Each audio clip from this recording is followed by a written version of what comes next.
Live from downtown Detroit, Local 4 News at 5 starts now. And we're going to start here at 5 with a police chase that led to a shootout through the streets of Warren and Detroit. Good to have you with us today at 5.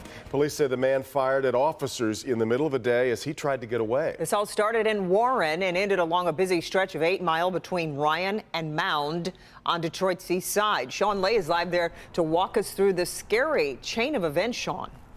And came at a bad time. Traffic on 8 Mile was a nightmare for about 3.5 hours. One lane just reopened. You can see the scope and the size of this investigation. Warren police still here on the scene. If you look past the police tape near the corner here, you'll see all of these markers that represent gunshots. Police tell us one shot was fired at their officer. Their officer fired a lot of shots back, and a woman here on the phone captured most of it on her cell phone camera. Black male, yellow plaid shirt, running eastbound. The shooting caught by this terrified driver with her cell phone. A man running from Warren police, and listen to this. Shots fired. Backyard of 20560, Penelon. Black male. He just threw the gun over the wall. The officer on his radio saying the man fired at him and the officer fired back. I got shots fired at him. He threw the gun over the wall of the dealership. It happened right here on 8 Mile at Fenelon. Warren officers were in a vehicle pursuit. A man driving this Chevy Malibu with a woman passenger. He crashed, got out, ran, and police say fired a shot at the Warren officer chasing him. That officer returning fire. The driver captured a short time later. Warren's police commissioner says his officer was not hit. The officer did not hit this man who say fired first. It's tough out here. I mean, it gets worse every day. I mean, I've been on this job for many decades now and been involved and seen a lot of shootings and been to a lot of officers' funerals. Unfortunately, I'm not going to a funeral as a result of this incident that happened out here. Back here live now, in the last few minutes, Police Commissioner Dwyer found out more about the suspect they were chasing. They were chasing him for a felony, but also says this guy is a 29-year-old from Detroit, was out on bond for fleeing and eluding police and for carjacking. Tonight, Commissioner Warren is saying that is an insult to police that he was out on bond and able to shoot at one of his officers. Again, the officer was not hit. The man in custody not hit either. We're live tonight in Detroit. Sean Lay, Local 4, back to you. Okay, Sean, thank you. Well, shots were also fired this morning at a Dearborn police officer as he worked undercover in Detroit. Police say the officer was working an investigation when a man with a rifle fired into his car on Martin Luther King Jr. near I-96. A bullet grazed his jacket, then another hit the hood of his car. The officer, though, is okay. 2 suspects now in custody, and they are being interviewed. We're also following breaking news from Detroit's east side. 2 people there have been shot. We know 1 person has died in this shooting. This is on Bewick near Charlevoix and St. Jean. We've got calls into police about the other victim's condition. We're also awaiting word on a possible suspect in the case. Keep it right here.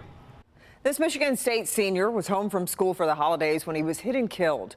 22-year-old Ben Cagle was walking down Rochester Road when a driver hit him and then took off. As Nick Monticelli reports, Oakland County investigators are hoping you can help them find the person responsible. This hit and run happening right here in the southbound lanes of Rochester Road in Oakland Township. Neighbors say it was a huge scene, shutting down the road for hours, and it turns out the victim is just 22 years old from Shelby Township, which is the next community to the east. Just quiet and, not expecting it. So kind of a eerie morning. Those living on Rochester Road right across the street from the Rochester cider mill woke up on New Year's Day to find Oakland County investigators in their front yards. They head from Wims Lane to, I want to believe, just shy of Meade Road shut down. Alex Urin says they worked for hours documenting the hit and run where 22-year-old Ben Cagle from Shelby Township was killed. Today, Ben's family said he was doing everything right in life. He was a senior at Michigan State studying electrical engineering. Ben was home for the holidays and for whatever reason was walking down Rochester Road. Yes, it is worrisome to myself because I'm 32 years old, so that's 10 years younger than me. I've lived on this road. had decisions where I've walked to friends' houses and everything like that, so it's always lingered in my mind. Witnesses told Oakland County investigators the hit-and-run driver is a female and was driving a 2012 to 2019 BMW 300, possibly white. She hit Ben and never stopped. You stop. It does, dog, animal, if you suspect it's a person, a human being, stop. It doesn't matter. The Oakland County detectives say they do need your help identifying the driver of that BMW, the hit-and-run driver. If you know anything or think you might know something that could help, you're asked to call them, or you can call Crime Stoppers. That number is 1-800-SPEAK-UP. We're in Oakland Township. Nick Monticelli, Local 4.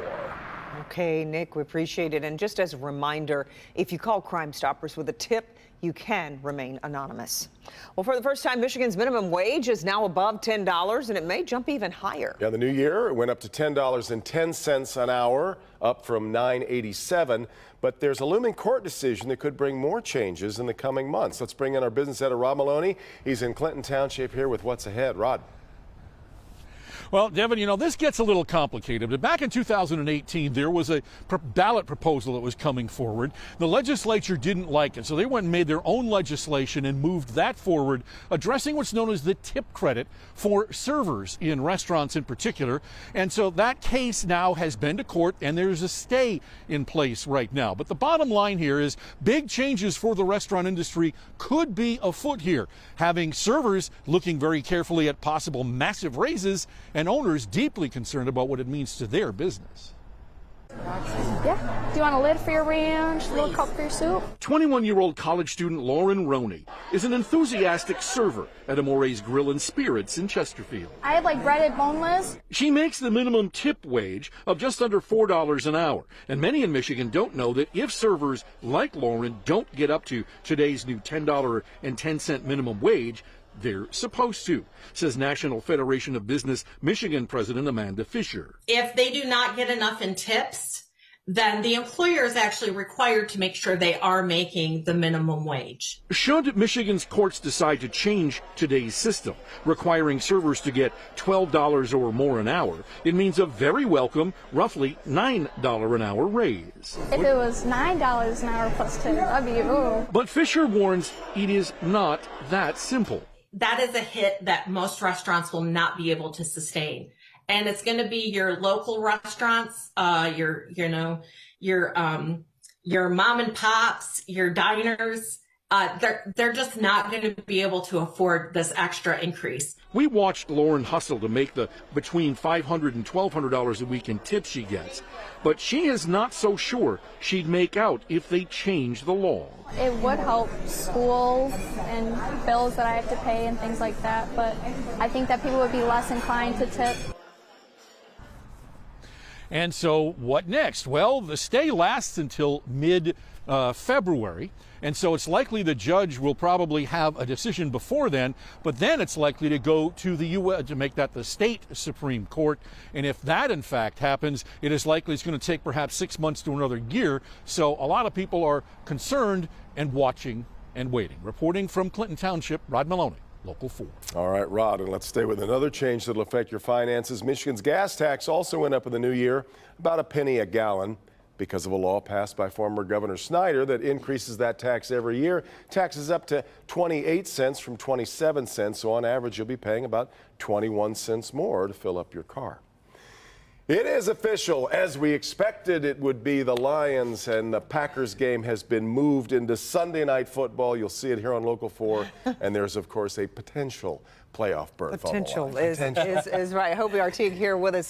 They're finishing the year in prime time, but they're going to need more than a win to make the playoffs. You use that word potential, though. Right? They've shown a lot of it over the last few weeks. We'll see if they can get it done. The Lions played at 1 p.m. or earlier all season long, but that's going to be changing on Sunday, as you just heard. The game in Green Bay flexed to Sunday Night Football right here on Local 4, as the clock has not hit midnight just yet on the Lions' playoff hopes. It's a division showdown against the Packers. Both teams still alive in the playoff race. For the Lions to get in, they need to win in Wisconsin, and they also need Seattle to lose to the Rams. That game at 4:25 on Sunday. But if both of those two things happen, the Lions will be in the playoffs for the first time since 2016. Here's more from from Dan Camp. I think it's important to get used to being here, because that's what this is where you want to be. You want to be in the you want to be in the thick of it, and you always want to have a chance to get in or have gotten in. And now it's about seeding, everything I talked about last night, and so this has got to be where we're at. Of course, the Lions beat the Packers in their first meeting at Ford Field this season, but Green Bay is a team that's really been unstoppable over the last 4 weeks, going 4-0 since the start of December. But you heard Dan Campbell say right there, this team on the right track. And who would have guessed it after that 1-6 start? Here we are going into Week 18. Fun. Yeah. Using the word playoffs. It's exciting. And I'm speaking tonight with what little voice I didn't leave at Ford Field yesterday, because it was well so worth it. fun. It was well worth it. So the place was rocking, really. We were coming back from Arizona just following on the phones, and it was yeah. a touchdown, a touchdown, a touchdown. They were amazing yesterday. Maybe more to come in It'll Green Bay. continue. Yep, you got it. All right, Hobie. Okay, well, we ring in the new year with some mild weather as we take a live look at, this is Ann Arbor, I believe. Yeah, and there's a possibility of some record-breaking temperatures ahead, too. Forewarned meteorologist Kim Adams keeping an eye on the warmth, and some rain headed our way, too. And, Kim, within the last hour or so, the Great Lakes Water Authority issued an alert about the possibility of flooding for some areas, right? Absolutely. We have as much as an inch of rain that will fall in a very short period of time overnight tonight and through the morning hours tomorrow. Right now it's mild. At least the temperatures will remain well above freezing, so we don't have to worry about any ice, but there could be a good amount of ponding on the roadways for your morning commute. 44 now at City Airport, also Metro 41 in Pontiac, 40 in Mount Clemens. Tomorrow morning for that commute, we'll have anywhere from a quarter to a half an inch of rain that will fall again in a very short period of time, maybe as much as an inch in some spots. 51 degrees at noon, by 4 o'clock, 56. It will start to wind down by the afternoon commute. Temperatures will continue to rise, though, all the way through 8 o'clock tomorrow night. Our record high for tomorrow is 59, set back in 1950, and we will get very close to breaking that record. If you want to keep up to date on all the latest forecast information right in the palm of your hand, all you have to do is download the Forewarned Weather app. Back to you. All right, Kim, just getting started here at 5. Let's check in with Help Me Hank. I'm Hank Winchester. Help Me Hank. They were 4 of the biggest recalls last year, but tonight an important reminder. I want to make sure these products are not in your home. I have all the information coming up live tonight. All right, Hank, also what the suspect in the murder of 4 Idaho college students just did that may help us learn the motive for the brutal killings. But first, crowds trying to watch a ball drop in Times Square are sent running when a man with a machete goes on the attack tonight. There's been a break in the case, and we'll have that next.